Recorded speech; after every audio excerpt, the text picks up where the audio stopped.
cloud adoption, moving workloads to the cloud is something that's not slowing down. It's continuing to ramp, but we're seeing organizations take advantage of planning a little bit better for their cloud migration, getting a little bit more intentional about their utilization and their cloud controls and their spending controls on public infrastructure.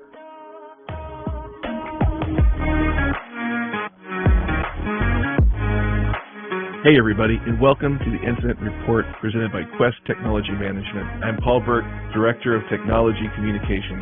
Every week, I'm joined by VP of Sales and Partnerships, Adam Burke. The Incident Report brings you conversations with thought leaders, business innovators, and channel mavericks to help you stay productive and agile in a changing technology landscape. Hey everybody, welcome back to the Incident Report. This is episode 64. Glad you're here. My name is Paul Burke. I'm half your host. Across from me, Adam. How are you doing? Good, Paul. Excited as always to be here. Just cranking through these episodes, getting some great guests lined up for later this year. Excited about wrapping up the summer. Children are going back to school. Productivity should spike after August and everyone gets back from vacations. It feels like half the world is on vacation right now. The other half is dealing with heat waves. It's a good time. It's a good time to be alive. I feel like everybody's kind of like off their game for the next couple of weeks, but after that, you're right, the productivity spikes. People adapt. It's amazing how adaptable the human species is to challenges. But it's also kind of funny that no matter what happens, holidays show up again, summers come to a close. Things that happen every single year, ironically, are always a surprise. So it's fun.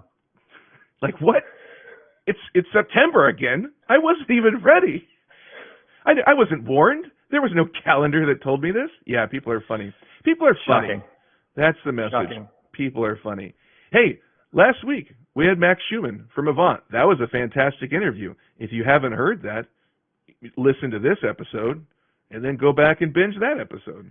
Yeah, that was a lot of fun. He got to share some things that were going on over in the Avant world and what he's seeing in the channel. So if you want to listen to a great interview Paul conducted with Max and the team, please check that episode out as well. And share it. Share it amongst the channel. Share it amongst your friends.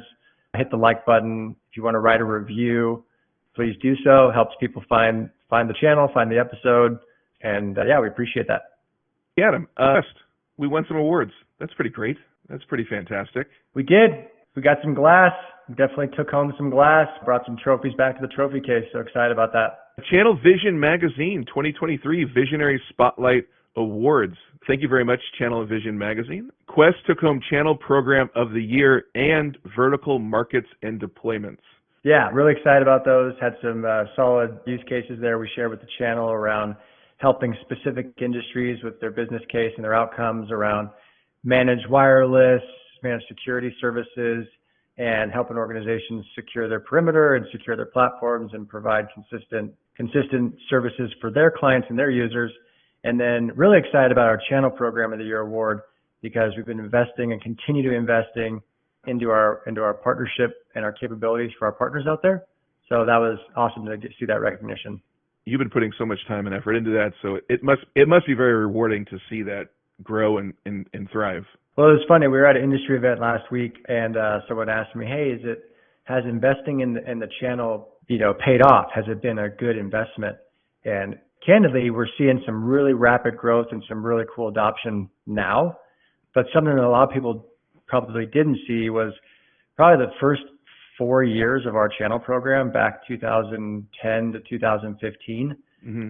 Very, very small capture and close rate and getting partners to listen to managed service capabilities and things like that.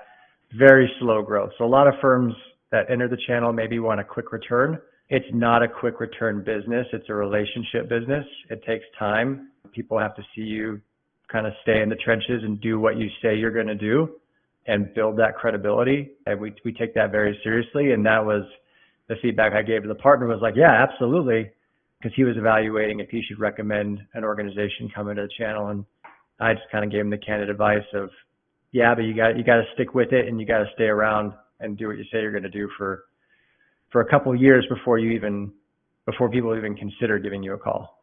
We were just talking about everybody who's surprised when holidays come around or, the new school year starts.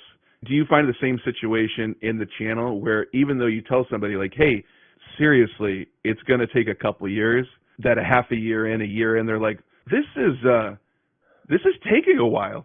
It's a lot of work, and yeah, it's kind of that knowledge and wisdom thing, right? You got a lot of people go for the knowledge, right? Hey, the stove is hot, right? You got the kid who listens to you and doesn't touch the stove, and then you got the other kid who wants to get that knowledge for himself and goes and touches the stove.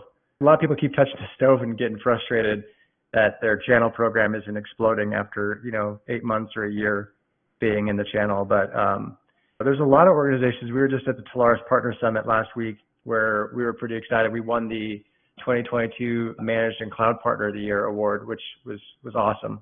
And that kind of reminded me of how long it's been, where we've been in the channel, over 13 years now, coming up on 14 years.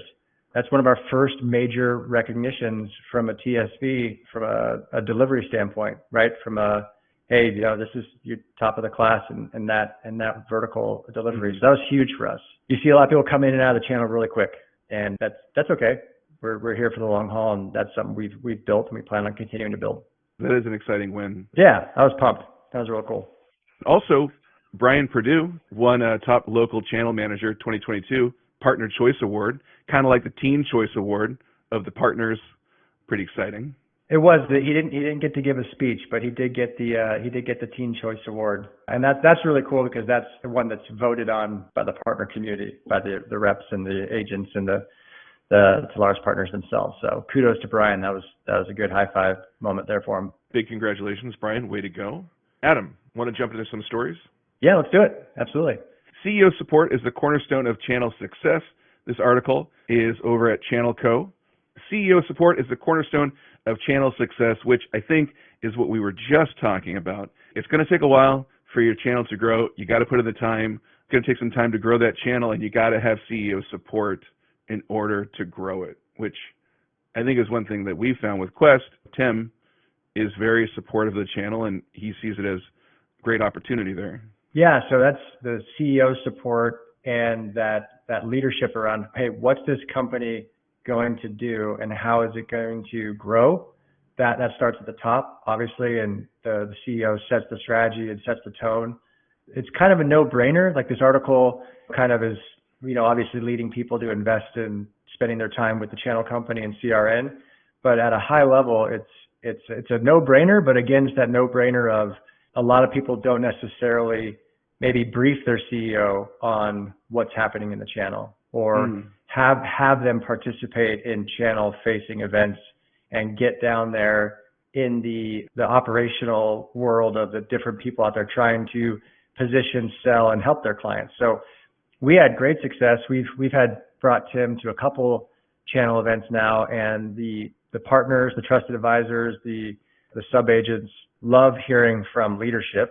Right? They love hearing what we're doing to invest in their success. And then likewise, so we're lucky to have a founder and CEO at the helm of our organization who just loves business, right? We all kind of joke that that's his hobby, right? Business and putting together deals, helping customers and trying to figure out, where people need help.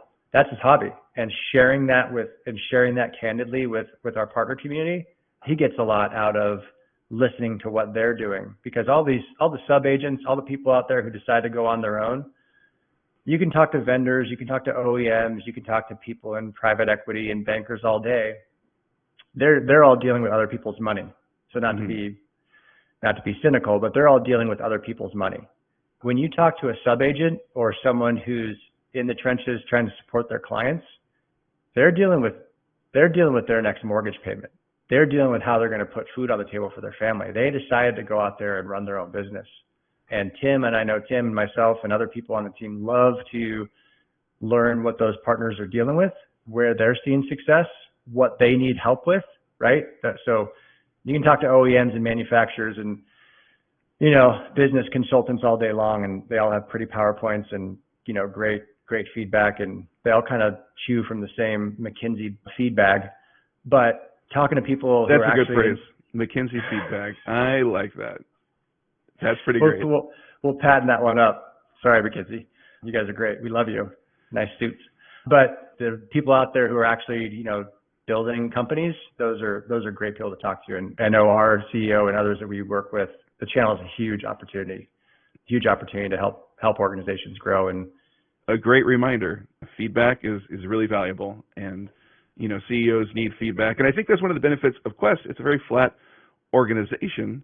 Tim has more access points to get feedback. Oh yeah. We all get emails and things like that at random hours, which is fun. So always good times. Tim likes two things: business and a good walk. And if he can get both of those in a day, a good walk and business in, he's pretty happy. Yeah. Low expectations. Always good. So. Let's jump over to channelfutures.com. Adam, question for you. Is AWS on the verge of losing its King of Cloud title? Because you have Microsoft, you have Google, you even have Oracle Cloud catching up in the latest sales numbers. AWS not growing as quickly as them? Then again, is it because AWS is already so large? And, at that point, it is going to be hard to start scaling more and more. Yeah, so it's interesting. I mean, the king of the cloud is a funny term, but when you're looking at growth right now, Google and Microsoft are definitely growing at a faster clip on a quarterly basis.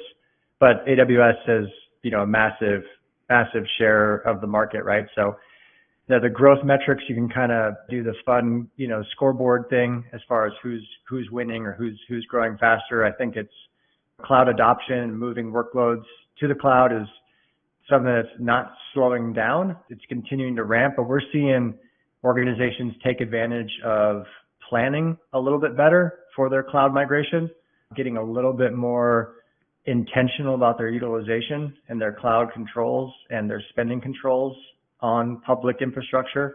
The rate of change is trending at a slower clip, right? That is something we're seeing.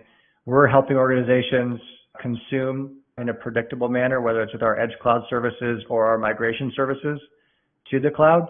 And then we're seeing organizations, some move workloads out of the public sphere, and kind of repatriate into an edge environment. So a lot of things moving on. Everyone's trying to figure out the best way to consume. Back in the archives, I think back in Game of Thrones days, back in the first couple seasons before it started being terrible, we wrote a blog about comparing the different cloud environments, the different families of the Game of Thrones. So got to go back in the blog archives and see if any of those predictions came true. People keep spending, people keep going there. We're seeing some changes. Yeah. So a couple quick numbers. AWS still holds 32 to 34% of global market share. Organizations have laid out close to $65 billion on cloud infrastructure services in the last 3 months between April and June. And public cloud infrastructure and platform services made up most of the demand, rising a total of 19%.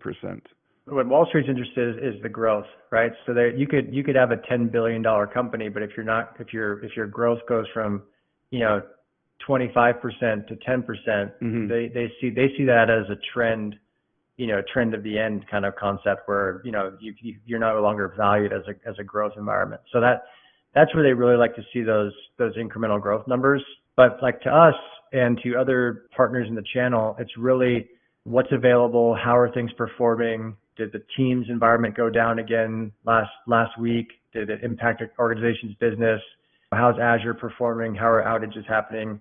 There's all sorts of things that can happen, and the cloud spend and the growth, that's more of an investor kind of concept, but the operations in the back end, it's really how are they leveraging it? How are you managing it? How is it changing from a cost model standpoint? And the article at the end kind of goes down, a little bit around what's China going to do as far as their investments in the cloud infrastructure market and how that's going to kind of skew things and how that's going to affect adoption in Asia Pacific. But that's what the market's interested in from an investment standpoint. I think us as operators, we just got to keep our ear to the street a little bit as far as what's working for clients, what they like, what they don't like, and then how do we help them with managing spend or migrating to or from different environments. Love it. Sounds good. Adam, anything happening this week you want to share with people? Our partner forum is coming up at the end of the month. So if you have a chance to join our partner forum, we're going to be messaging out about that on August 30th. It'll be Wednesday, August 30th, mid-morning for most of the country. So join that session. We're going to be talking a little bit about cybersecurity and some of the trends we're seeing there with our CIO, Mike Dillon's going to be joining. So that'll be a great session.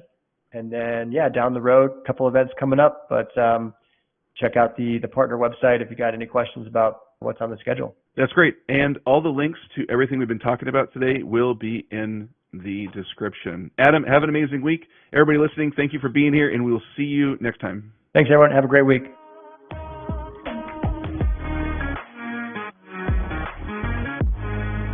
Thanks so much for listening. The Incident Report is brought to you by Quest Technology Management. With over 40 years of experience, Quest is a leading technology integrator working seamlessly with your staff and systems to achieve your IT goals. Learn more about everything they do at questsys.com.